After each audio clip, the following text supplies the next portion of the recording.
Etruscans were a relatively small culture, very similar to that of the Scythians and Sarmatians. They, along with Genghis Khan, provide some of the most striking evidence showing that the stories that we have been told in school about the so-called history have actually less truth in them than the bedtime stories for children.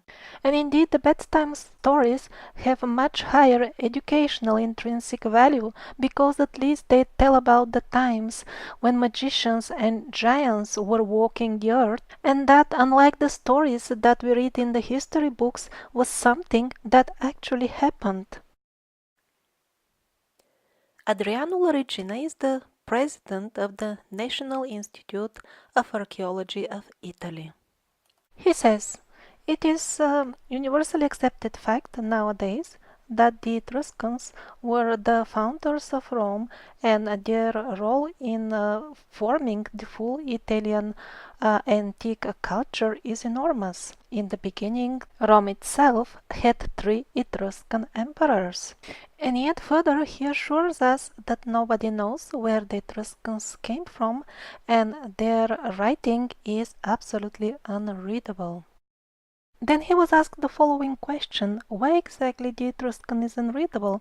After all, similar looking writings are translated without any problem. What is the problem exactly with the Etruscan? And he says, there is no problem actually reading it. The alphabet and the sounds are completely readable. And they are very similar to the ancient Greek alphabet and few other ancient alphabets. However, the only problem is that we don't know the meaning of the words. That's why we consider this language undecipherable. But is that really true? It was a couple of centuries ago that the Italian professor Sebastian Ciampi happened to work in the University of Vashon, and because he was in a Slavic country, he picked up a little bit of Polish language.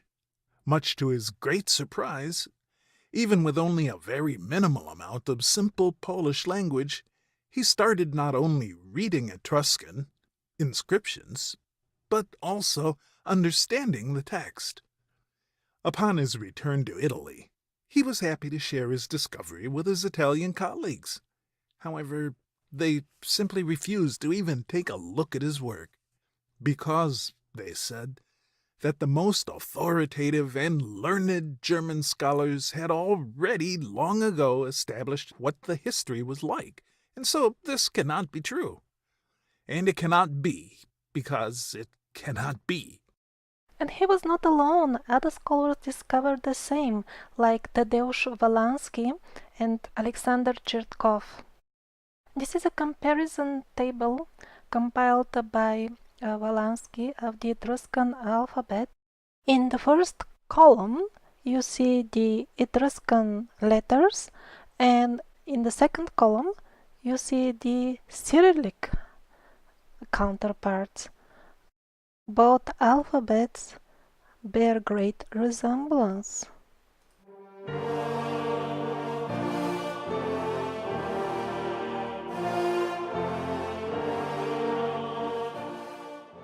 Here are a few examples.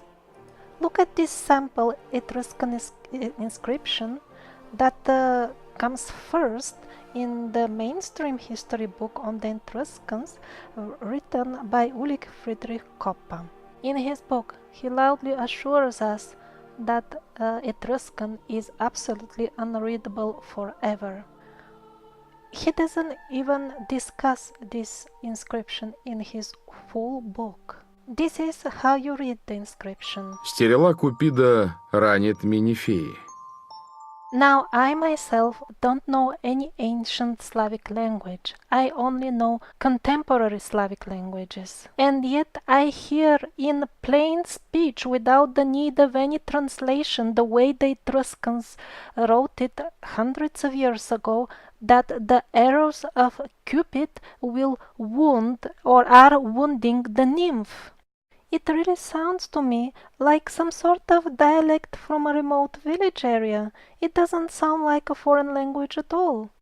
Not only I see letters which are familiar to me, which I can read, not only I can understand what's going on by hearing what is written, but it also fully corresponds to the picture of Cupid shooting his arrows at the female. And they're telling me this is unreadable? And here is another one. It says, Lvit sviam нет. Without the need of any translation or interpretation, any Slavic person would understand that it is something about a lion. And sure enough, the picture resembles that as well. So the Catholic Church became aware that the people would easily figure out the stories that they were representing as history. And that is why the fate of Mr. Velasquez was not an easy one. Not only did they declare his books as heresy, and started hunting them down and burning them, but they also sentenced him to death.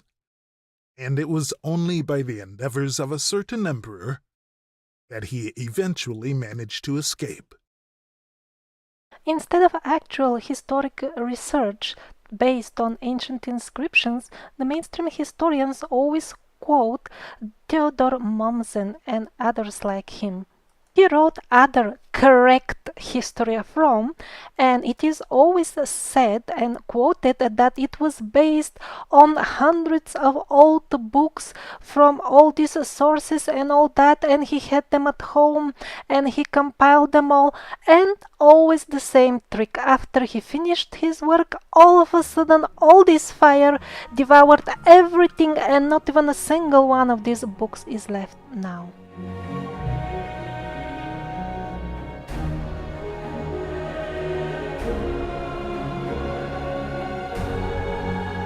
So how did the Etruscans look like?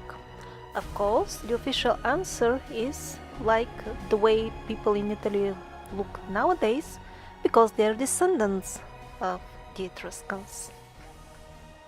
But on the old frescoes we see a completely different situation. Along with the usual blonde Scandinavian looking people, we see also people of color, and they are not some slaves as they're telling us. Actually, the servant is blonde. The boss is of darker complexion. I mean, everything they're telling us is wrong.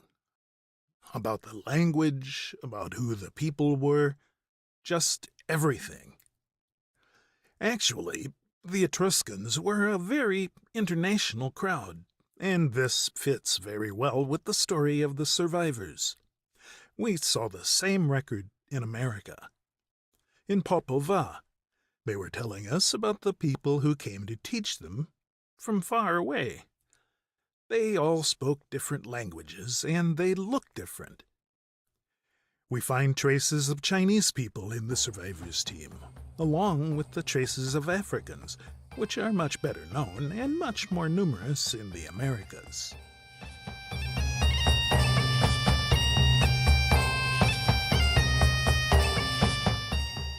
If we look at the Etruscan art without any bias, we'll see that it is practically the same thing, what they call Greco-Roman art, Scythian, Sarmatian. You can search for such images. They are identical, Dacian, Thracian, and yet all those are classified not only as a completely separate cultures, but even they call them different civilizations. What a heavy word to make us think that we were all separate.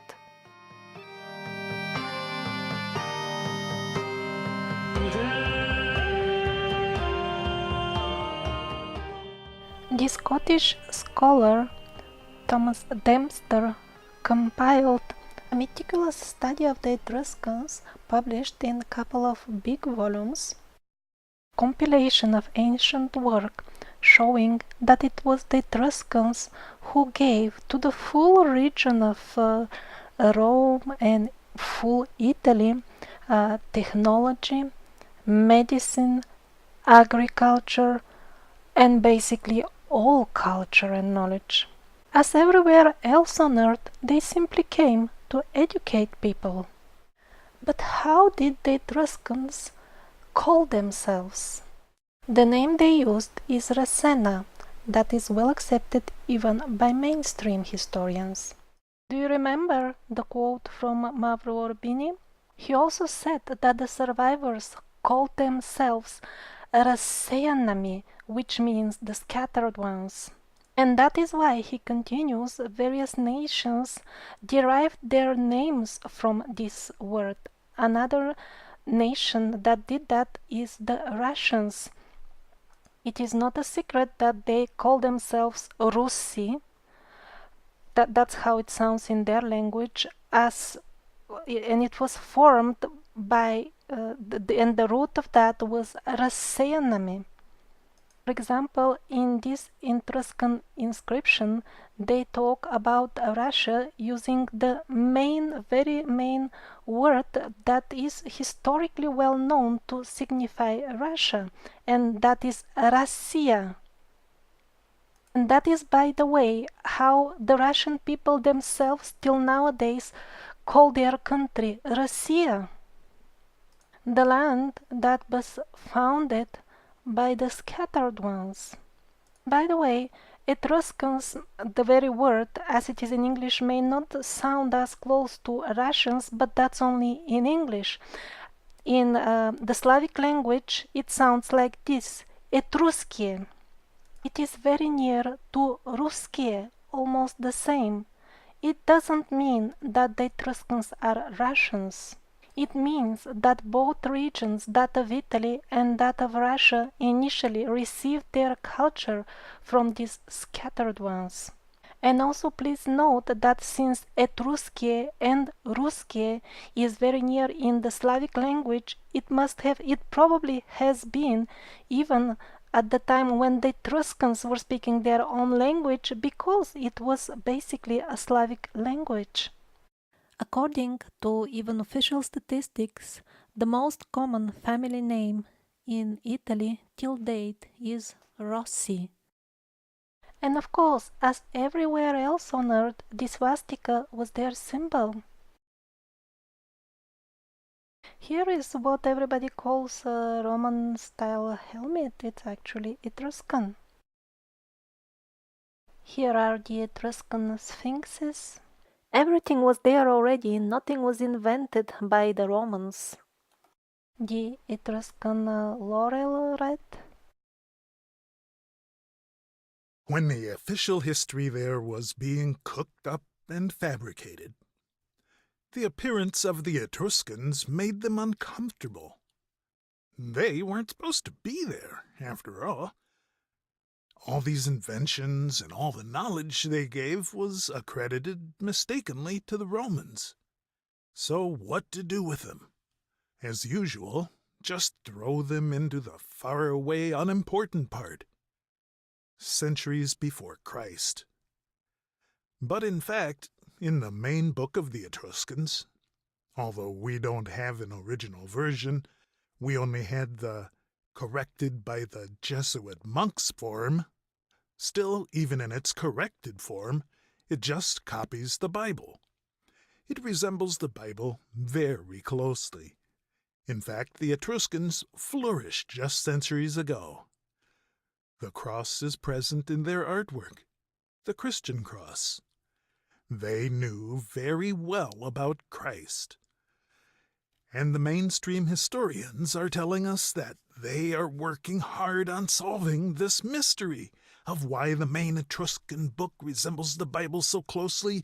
They're working so hard, and surprise, surprise, there's no explanation yet.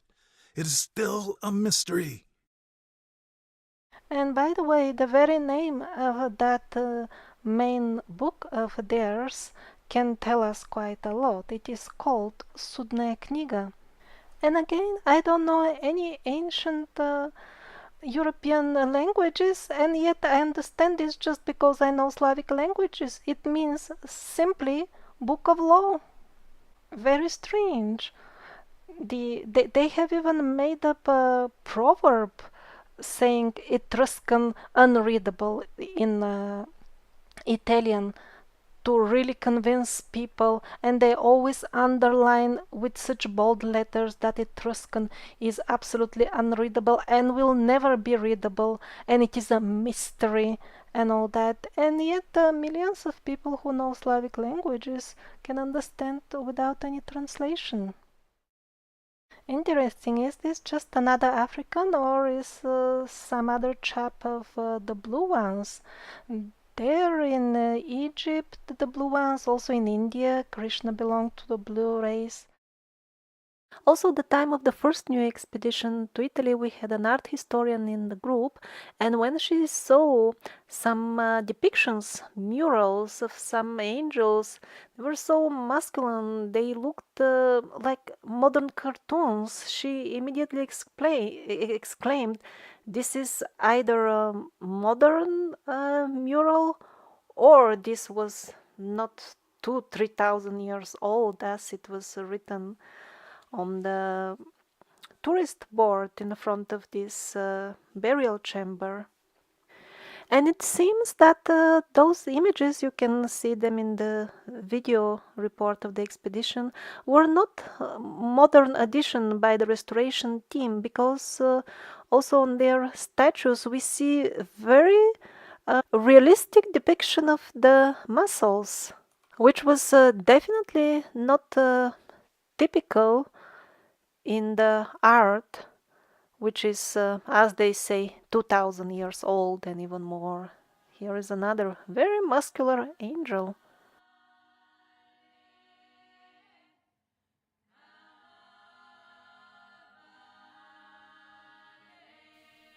And not just the people, also here the horses, the muscles are very well pronounced. And all this art you see now, it's Etruscan. There are so many personalities from the Bible stories. We see devils, Christian-looking angels. I can't say for sure when did the Etruscans thrive exactly, but surely it was the era after Christ.